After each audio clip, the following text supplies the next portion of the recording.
deep is your love? Is it like the ocean? What devotion are you? How deep is your love? Is it like Nirvana? Welcome back to Real Facts. You are now live with Shania Blanco. Welcome. All right, so I do have a couple of fatal attraction stories for you guys today. Like I said in my previous episodes, these shows are just to bring awareness of fatal attraction situations and perhaps help someone, get out. All right, so anyway, before we get started, I was just, looking around and I had saw something about someone mentioned something about mirrors. Yeah, I guess it's superstitious or something like that. Or spiritually, if you have a mirror facing your bed, it attracts, or it's like some kind of spiritual portal for entities to come inside your home. Now, I've never experienced anything like this, but what made me notice the post is that it had like over 1 million views.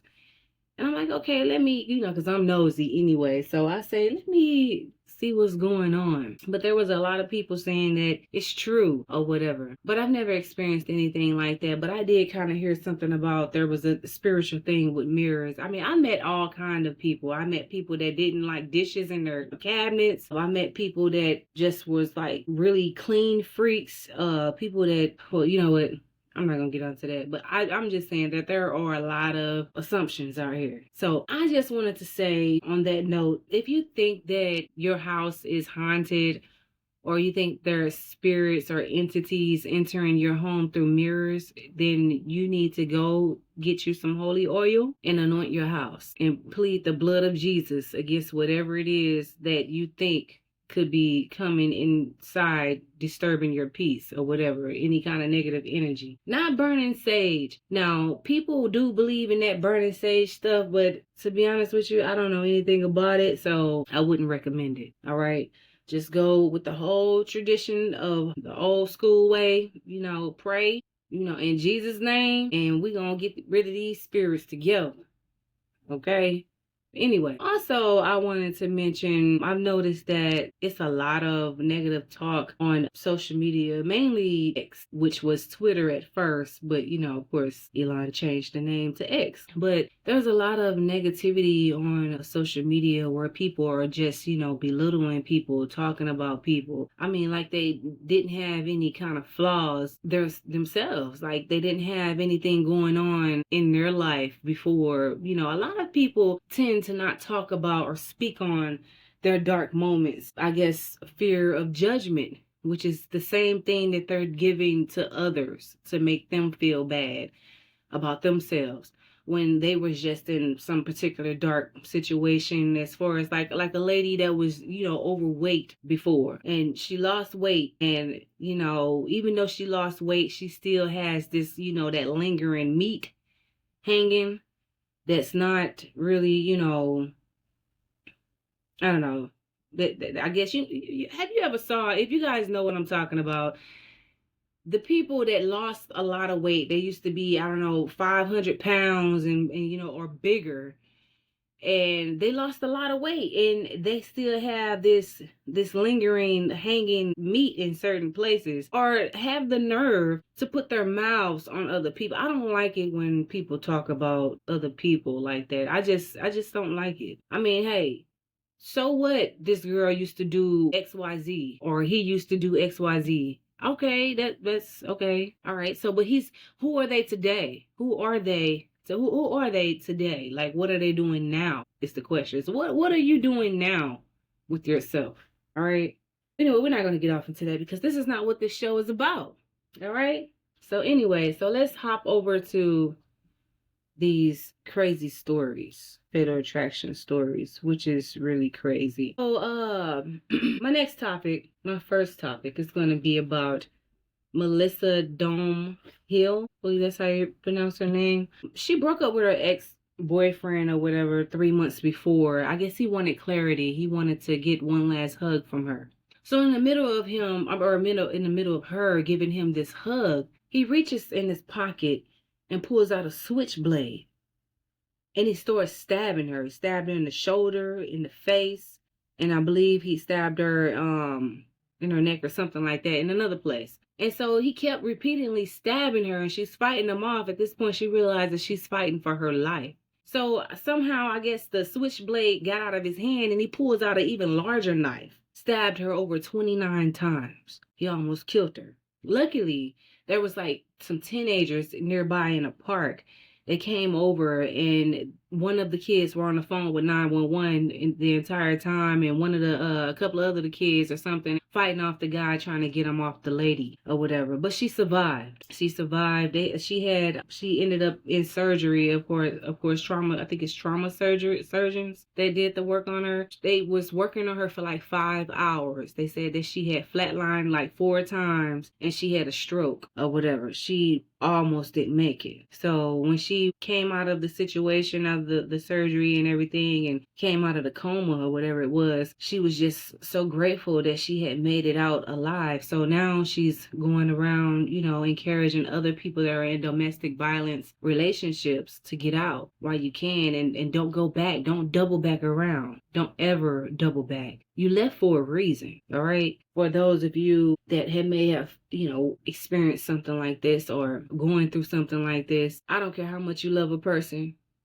I don't care about any kind of sweet memories. Don't double back, because that's the mistake that you're going to regret always. It's always when a person decides to spin the block one more time, all right? So be careful with that. All right, so moving along. Katie Gilbert is her name. She was actually in a domestic situation with her boyfriend or husband, the father of her children, I would say. He was addicted to heroin, and they would repeatedly fight all the time, and to the point she was scared for her life. She ended up moving to another state. She packed all her things. She took their kids with her, and she moved. And exactly like 1 year later, he found her. He found where she was at, and he seemed as if he had got cleaned up, like he was doing better or whatever.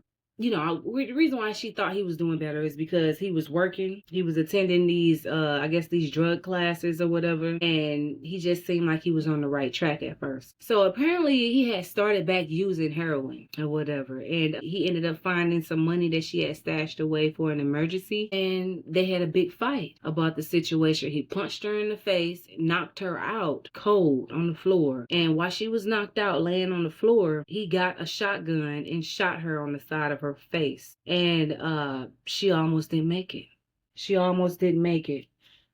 Luckily she had survived that or whatever, that situation. He still denies to this day that he shot her, that he did anything to her. He says he didn't do anything, but everybody knows that he was guilty. So anyway, he got charged with attempted murder. He got 25 years in the penitentiary. But now today, Katie is going around, speaking and encouraging other women, other abused women or abused young men, whoever the victim is, to, get out while you can, because you don't want it to be too late. Like, she was so pretty. Not saying that she's not pretty now, but she was shot in the face. I mean, who would have known to survive? Who would have known someone could survive a shotgun bullet in the face? It was horrible. So if you're in a domestic violence situation, once again, you guys, there is help out here. Please don't stay, because tomorrow it could be too late. You need to leave now. Sometimes you can't pack everything. Sometimes you can't just save up any money. Sometimes you just have to go and don't tell nobody where you are. All right. And there are resources out here that will help you with counseling, and perhaps financially. If you're in a situation like this, I'm sure that there are grants or financial or organizations, I should say, that would help people that's in a domestic violence situation. So my next story is on a guy named Raheem Grant. He was a rapper. He was a successful rapper out in Georgia. He was really making a name for himself. He had opened up for Ludacris some years ago, and he ended up in a situation with a woman he was involved with by the name of Sierra Hart. Now, Raheem, he records everything. He recorded everything. Everywhere he went, he had his camera. he just, was just live like that or whatever. So I guess one particular night, Raheem and Sierra Harp had a bad argument to the point that words were being said, and Sierra was the one that swung the knife, and I guess she cut him up pretty bad or whatever, and he had it on video. He wasn't dead, but he was talking, talking crazy, making a joke out of it, saying, hey, look what this crazy bee did to me, y'all, or whatever.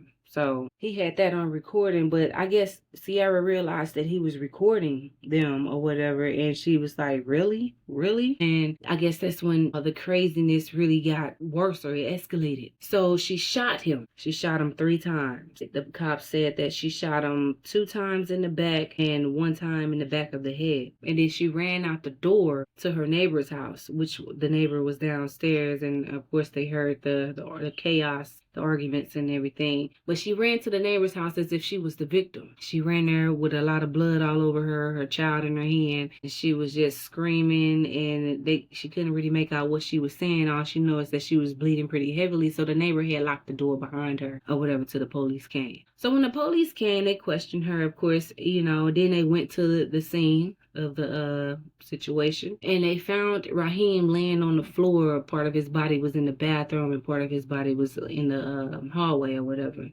And they noticed the 3 gunshot wounds, 2 in the back and 1 in the head. And instantly they knew it had to be something more than that because of that situation of how he was laying on the ground in the gunshots or whatever. So they quickly called the detectives. They investigated the situation. They were about to close the case. So they were about to just let it go and just accept, Raheem's mother said check his phone because he records everything. So anyway, when they checked his phone, that's when they found out that, that he had the blood all over him or whatever. She had recently stabbed him. They had recently had an argument. And then they realized that she had actually shot him or whatever. How they ended up getting inside the phone, because at first, during the entire investigation, they wasn't able to get inside this phone. So she ended up giving them, they called her and asked her if she knew the password to Raheem's cell phone. And she said, yeah, knowing what she had just done. All right. Just, I don't know where her mind was at. But anyway, that was God that had her come clean. But so she gave them the password, and that's how they found out that she was the one that was the suspect in the situation. She was the guilty one. So anyway, apparently I think they gave her like 125 years in the penitentiary for what she had done, because she had, in the stab wounds that she had, I'm sorry, I meant to mention that, she stabbed herself. Raheem didn't even stab her. She stabbed herself multiple times to make it seem like it was self-defense. So the girl had just literally just snapped. She was dating this famous rapper.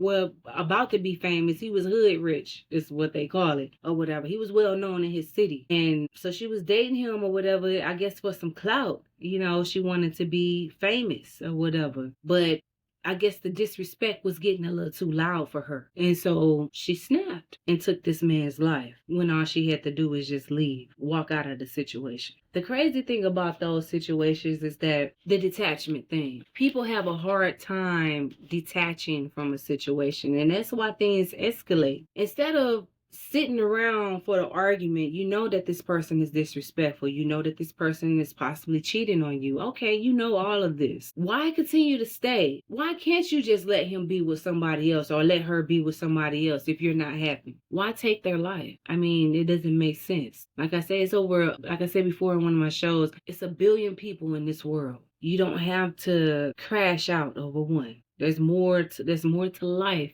than just hanging out, being seen with this one person that's disrespecting you and treating you like trash. All right. And some people are in situations, they're not even being, people that's killing people aren't even being treated like trash. It's just something wrong with them. Like literally. Like these people have some inner issues that's never been dealt with and don't know how to manage their emotions or control their thinking or their feelings, and don't have the strength to just walk away. Instead, they want to throw their lives away and kill this person, all because things aren't working out. If things aren't working out, that's just a warning that God is trying to tell you something. Hey, this is not it. I didn't put you guys together. So, once the arguments start, it gets worse.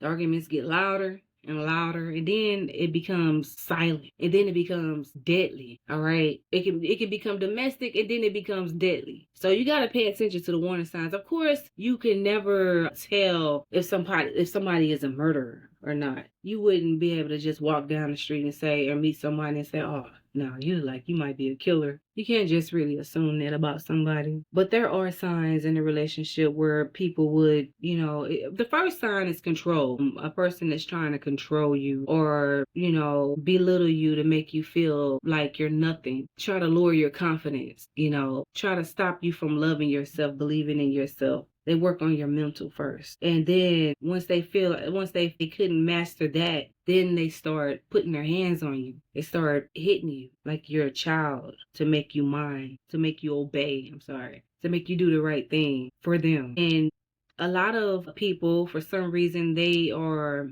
immune to the abuse. For some reason, it's like some people that get abused in relationships, they feel like it's a sign of love for them. He hit me, or he bust my windows, or he must love me. He really love me. No, that man is jealous of you. He don't want you to prosper. He don't want you to have nothing. And he don't want to see you happy. He don't want to see you happy. He wants you to be miserable, just like he is on the inside. So pay attention to the signs. If you know that you and this person don't really click like that, you're having issues with this person and things are just not working for you, get out of that. It's not worth it. Once the vibe is off, the feelings are, out of whack, you're getting mixed feelings about somebody, that means it's time to go. You no longer feel safe with somebody, it's time to go.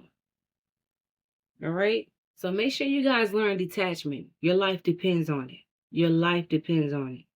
Your future depends on it.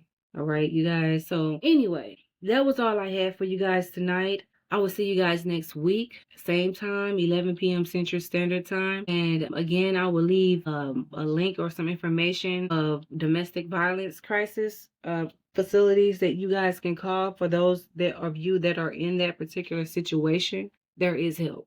There's definitely help. And for people that are the abusers, there's help for you guys too. Okay. See you guys next week, Wednesday at 11 p.m. Central Standard Time.